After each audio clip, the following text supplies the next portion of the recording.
বিহুৰ পিঠা এই বৰা চাউলৰ নাৰিকল দিয়া পিঠা 2 কালাৰৰ বনোৱা হৈছে কেনেকৈ বনালো দেখুৱাও এয়া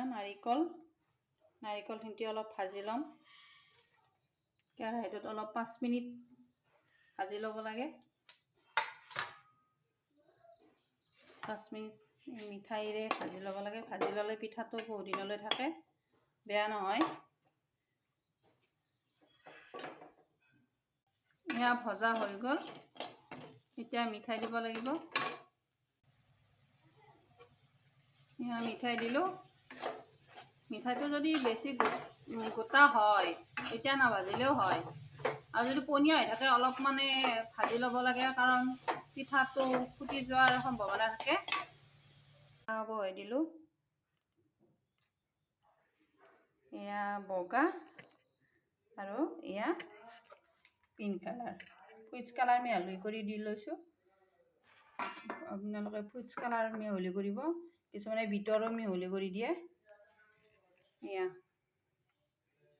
এনেকুৱাকৈ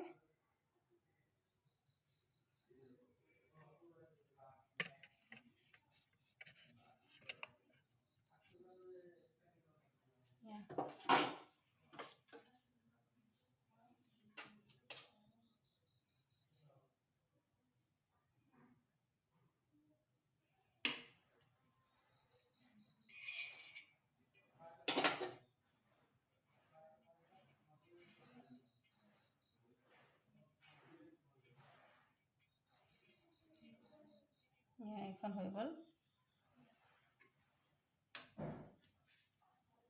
গাইস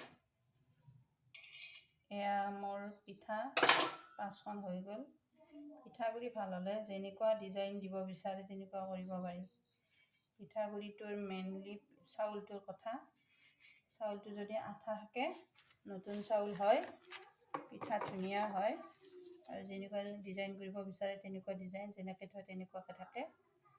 আৰু গাইস মোৰ চেনেলটো যদি ভাল লাগে মোৰ পিঠা ৰেচিপিটো যদি ভাল পাইছে শ্বেয়াৰ ছাবস্ক্ৰাইব কমেণ্ট কৰিব লগতে লাইক কৰি দিব আজিলৈ নমস্কাৰ